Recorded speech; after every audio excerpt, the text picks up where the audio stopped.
Sweet షాప్‌లో దొరికే సన్న కారపూసని ఇంట్లోనే ఈజీగా ఎలా తయారు చేసుకోవాలనేది ఈ వీడియోలో చూద్దామండి.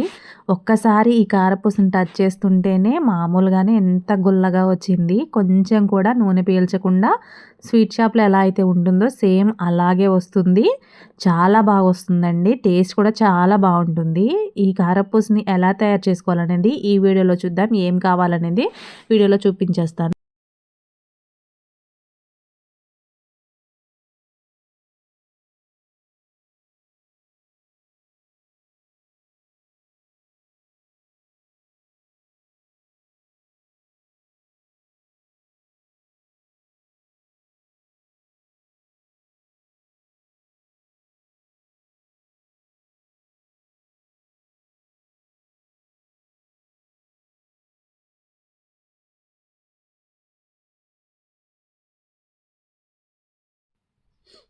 ఇలా జల్లించి పెట్టుకున్న ఈ శనగపిండిలోని మనము కలర్ కోసము ఇక్కడ పసుపుని యాడ్ చేసుకుంటున్నాము.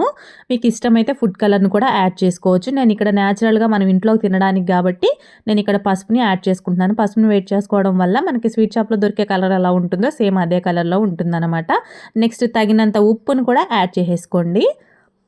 మీకు ఎంత పిండి తీసుకుంటే దానికి సరిపడా ఉప్పుని కలుపుకొని ఈ 3 బాగా కలిసేలాగా బాగా కలుపుకోవాలి. ఎందుకంటే పసుపు మనకి ఎక్కడైనా ఉంటే వాటర్ వేయగానే ఆ పిండి ఎక్కడైతే పిండిలో ఎక్కువగా ఉండిపోయిందో అక్కడ పసుపు కలర్ వచ్చి మిగిలిన భాగం అటు ఇటు అవుతుంది కదా! అలా కాకుండా ఇలా మొత్తాన్ని ఉప్పు అలాగే పసుపు బాగా కలిసే విధంగా పిండిని బాగా కలుపుకోవాలండి. ఇప్పుడు కొంచెం కొంచెంగా వాటర్ పోసుకుంటూ మనం బ్యాటర్‌ని రెడీ చేసుకోవాలనమాట. ఈ పిండి ముద్దని రెడీ చేసుకోవాలి. మరీ గట్టిగా ఉండకూడదు. అలా అని మరీ పలుచగా ఉండకూడదు. అలా ఉండడం వల్ల ఏమవుతుంది అంటే గట్టిగా ఉన్నా మనకి ఎటువంటి ఇబ్బంది ఉండదు. కానీ పలుచగా ఉందనుకోండి కారపూసంతా నూనె పీల్చుకునే అవకాశం ఉంటుంది. అందుకని కొంచెం కొంచెంగా వాటర్ పోసుకుంటూ వీడియోలో చూపించిన విధంగా కలుపుకోండి. ఈ శనగపిండి కలిపేటప్పుడు మనకి ఇబ్బంది కలిగించేది ఏంటంటే చేతుల నిండా అతుక్కుపోయి ఉంటుందన్నమాట. శనగపిండిలో జిగురు ఎక్కువగా ఉండడం వల్ల మనకిలా చేతులకి పట్టేసినట్టుగా అనిపిస్తూ ఉంటుంది. జిగురనేది ఎక్కువగా ఉంటుంది కదండీ! అందుకని మనకిలా చేతులకు కొంచెం ఇబ్బందిగా అనిపిస్తది. మిగిలిందంతా నార్మల్‌గానే ఉంటుంది. ఇలా మనం ముద్దగా కలుపుకున్న తర్వాత కావాలంటే కొంచెం కొంచెం 1, 2 స్పూన్లు వాటర్‌ని యాడ్ చేసుకుంటూ కలుపుకోవచ్చు. ముందుగా కంగారు పడి పోసుకున్నట్లయితే మళ్ళీ ఇబ్బంది పడాల్సొస్తుందనమాట. కొంచెం కొంచెంగా కలుపుకోండి. ఇలా కలుపుకున్న తర్వాత మనకి ఇలా ఉంటే సరిపోతుంది. ఇలా ఉంటే ఏంటంటే కొంచెం గట్టిగా ఉన్నా సరే మనకి ఆ పిండనేది దిగదండి. పిండనేది ఇలా స్మూత్‌గా ఉండాలి.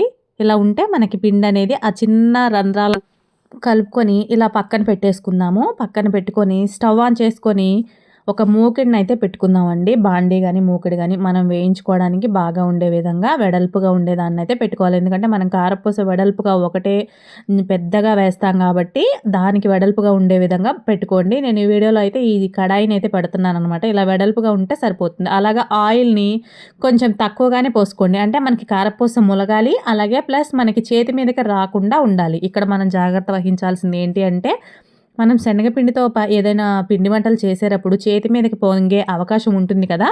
అలా ఉన్నప్పుడు ఏం చేయాలి అంటే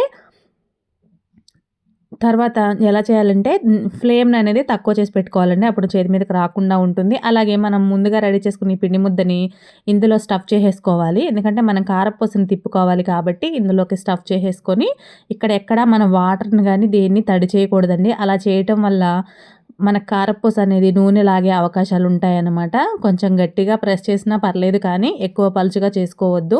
అలాగే మనం నూనె బాగా హీట్ అనేది అవ్వకూడదు. సమానంగా ఉన్నప్పుడు మనం ఈ కారపూసను వేసుకోవాలి. లేదంటే కారపూస మనం ఒక పక్క నుంచి వేస్తే ఒక పక్క నుంచి మాడిపోతుందనమాట. ఎందుకంటే ఇది చాలా సన్నగా ఉంటుంది కాబట్టి వేసిన వెంటనే వేగిపోతుంది. అందుకని చెప్పేసి మనకి సమానంగా వేడి ఎక్కిన తర్వాత చెక్ చేసుకొని మాత్రమే మనం ఇక్కడ కారపూసని వేసుకోవాల్సి ఉంటుంది. ఇది బాగా గమనించాల్సిన విషయం అండి. లేదంటే మనకి కారపూస కలర్ చేంజ్ అయ్యే అవకాశం అయితే ఉంటుందనమాట. మనం ఇలా వేసేటప్పుడే నూనె బాగా ఎక్కువ వేడిగా ఉంటే మాడిపోతుంది. అందుకని మనము కొంచెము హీట్‌ని చూసి వేసుకోవాలి. అలాగే మనం వేసేటప్పుడు స్టవ్ ఫ్లేమ్ అనేది సిమ్‌లో పెట్టుకొని వేయించుకోవాలండి. అప్పుడే మన చేతికి మీదకి రాకుండా కారపూస మాడిపోకుండా ఉంటుంది. ఇది మనం బాగా గుర్తుంచుకోవాల్సిన విషయం అనమాట. కారపూస చేసినప్పుడు ప్రతిసారి ఇది మనం బాగా గుర్తుపెట్టుకొని చేయాల్సిన విషయమని అనుకోండి. ఇలా ఒక పక్క చూసారు గదా! వెనక పక్క అంతా వేగిపోయిన తర్వాత మనకి ఈ మనకి బుడగలు రావడం అనేది నూనె ఆగిపోతుందనమాట. ఇలా ఆగిపోయిందంటే ఆ పక్కన వేగిపోయినట్టే. మరోవైపు తిప్పుకొని మరో పక్కన కూడా వేయించుకోవాలి. చూసారు కదా కారపూస ఎంత బాగా వేగిందో. అలాగే మనకి కారపూస నూనె కూడా ఎక్కువ తీసుకోదండి, లాక్కోదనమాట. నూనె లాక్కోకుండా తొందరగా అయిపోతుంది. కారపూసని మనం చిటికెలో రెడీ చేసేయచ్చు. ఒక రకంగా చెప్పాలంటే 5 నిమిషాల టైం కంటే ఎక్కువేమీ పట్టదండి. అంత తొందరగా చేసుకోవచ్చు. స్వీట్ షాప్‌లో మనకి ఏ నూనె వాడతారో ఏంటో తెలీదు గదా! అదే కారపూసని మనం ఇంట్లో తయారు చేసుకుంటే పిల్లలకి స్నాక్ బాక్స్‌లో అది వేయడానికి చాలా బావుంటుంది. చూడండి ఎంత పర్ఫెక్ట్‌గా ఎంత బాగొచ్చింది చూడండి. నూనె కూడా మనకి లాగింది అంటే తెలిసిపోతుందనమాట. వీడియో అని కాదు, మనం చూడడానికి నూనె లాగినట్టు తెలిసిపోతుంది. ఇలా వేసుకున్న తర్వాత మీకిష్టం ఉంటే కరివేపాకును కూడా యాడ్ చేసుకోండి. ఇలా చేయటం వల్ల కరివేపాకు నూనెలో వేగి ఆ నూనె కారపూసకు మంచి ఫ్లేవర్‌నైతే ఇస్తుందనమాట. మధ్య మధ్యలో వేసిన వాయికల్లా కరివేపాకును వేయించుకొని ఇలా వేయండి. మంచి స్మెల్ కూడా వస్తుంది. కారపూస చాలా బావుంటుందనమాట ఇలా చేయడం వల్ల. చాలా ఈజీ అండి కారపూస చేసుకోవడం. మనకి శనగపిండి ఉంటే చాలు. ఈజీగా మనం ఎంత కారపూసనైనా తయారు చేసుకోవచ్చు. పని కూడా చాలా తక్కువగా ఉంటది దీనికి. ఎందుకంటే ఎక్కువ కష్టపడే పనుండదు. ఎక్కువసేపు గ్యాస్ దగ్గర నుంచునే పనుండదు. ఎందుకంటే మనకి ఎక్కువసేపు వేగదు. వెంటనే వేగిపోతూ ఉంటుంది. వాయికి మధ్యలో ఒక 5 నిమిషాలు నూనెని హీట్ అవ్వనివ్వాలి. ఎందుకంటే వేసినప్పుడు శనగపిండి వల్ల నూనె చల్లారిపోతూ ఉంటుంది కదా! అలా కాకుండా మధ్యలో కొంచెం గ్యాప్ ఇచ్చి నూనె కొంచెం హీట్ అయిన తర్వాత వేసుకుంటే మన కారపూస చేసుకోవడం చాలా సులువు ఇంట్లోని. 2 వైపులా బాగా కాల్చుకున్న తర్వాత, వేయించుకున్న తర్వాత తీసేయాలన్నమాట ఈ కారపూసని. చూసారు కదా ఎంత పర్ఫెక్ట్‌గా వచ్చిందో. ప్రతి వాయిని ఇలానే మనకి చిన్న చిన్న ముక్కలుగా కారపూస గుల్లగా ఉండడం వల్ల విడిపోతూ ఉంటుంది కదా! అలా అయినప్పుడల్లా చూసారా ఇలా పొంగుతుందనమాట. అందుకే చిన్నగా లోతుగా ఉన్న కడాయిని తీసుకుంటే బెటర్ అండి. లోతుగా వెడల్పుగా ఉన్న కడాయిని తీసుకుంటే మనకి నూనె అనేది పైకి పొంగకుండా ఉంటుంది. ఫ్లేమ్ అనేది కూడా కొంచెం తగ్గించుకుంటూ ఉంటే సరిపోతుందనమాట. ఈ విధంగా వీడియోలో చూసిన విధంగా మీరు కూడా ట్రై చేయండి. ట్రై చేసి ఎలా వచ్చిందో కామెంట్ చేయండి. అలాగే ఈ వీడియో మీ అందరికీ నచ్చినట్లయితే ఈ వీడియోని లైక్ చేయండి, షేర్ చేయండి, సబ్స్క్రైబ్ చేయండి. మరిన్ని మంచి వీడియోస్ కోసం మన ఛానల్‌ని ఫాలో చేయండి. అలాగే లైక్ చేసిన తర్వాత కింద మీకు ఆప్షన్ లైక్ చేసిన తర్వాత హైప్ అనే ఆప్షన్ ఒకటొస్తుందండి. ఆ ఆప్షన్ మీద క్లిక్ చేసినట్లయితే కొన్ని పాయింట్స్ అనేది మీకు చూపిస్తుందనమాట.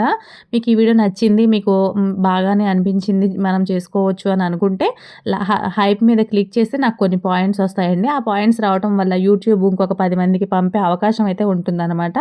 ఈ వీడియో మీ అందరికీ నచ్చుతుందని అనుకుంటున్నా. నేను మా పిల్లలకి చేసిన ఈ స్నాక్స్ మీరు కూడా ట్రై చేయండి. చాలా వస్తుంది. వీడియోని మాత్రం లైక్ చేయడం, కామెంట్ చేయడం, మీకేమనిపించింది ఈ వీడియో చూడంగానే అనేది మాత్రం కామెంట్ చేయడం మర్చిపోకండి. మరిన్ని మంచి మంచి వీడియోస్ మీ ముందుకు తీసుకురావడానికి మంచి అవకాశాన్ని కల్పించిన వారవుతారనమాట ఇలా చేయడం వల్ల. ప్రతి వాయి వేసుకున్నప్పుడు మన ఫ్లేమ్ అనేది తక్కువ చేసి పెట్టుకోవాలండి. లేదంటే చేతి మీదకి వచ్చే అవకాశం గానీ, గ్యాస్ మీద నూనె పొంగే అవకాశం గానీ ఎక్కువగా ఉంటుంది. మీ అందరికీ ఈ వీడియో నచ్చుతుందని ఆశిస్తున్నాను. ఈ వీడియో మీ అందరికీ నచ్చితే లైకు, షేరు, సబ్స్క్రైబ్ చేయడం మాత్రం అస్సలు మర్చిపోవద్దండి. ఇలాంటి మంచి మంచి వీడియోస్ మీ ముందుకు రావాలంటే బెల్ ఐకాన్ని క్లిక్ చేయండి. నోటిఫికేషన్ వెంటనే వచ్చేస్తుంది. ఏ వీడియో చేసినా నోటిఫికేషన్ అనేది వస్తూ ఉంటుంది కాబట్టి హైప్ అనే ఆప్షన్ ఉంటుంది. దాన్ని కూడా క్లిక్ చేయండి. మరిన్ని మంచి వీడియోస్ మీ ముందుకు నేను తీసుకురాగలుగుతాను.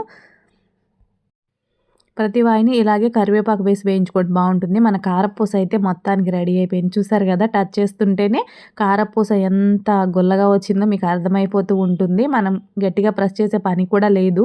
అంత గుల్లగా అంత టేస్టీగా చాలా బాగా వచ్చింది. ఒకసారి ఈ వీడియోలో చూసినట్లయితే ఎక్కడ ఆయిల్ పీల్చకుండా ఎంత బాగా స్వీట్ షాప్లో ఉండే విధంగానే వచ్చింది. చూసారు కదా ఈ వీడియో మీ అందరికీ కంపల్సరీ నచ్చుతుందని ఆశిస్తూ సబ్స్క్రైబ్ చేస్తారని అనుకుంటున్నా. మరిన్ని మంచి వీడియోస్ మీ ముందుకు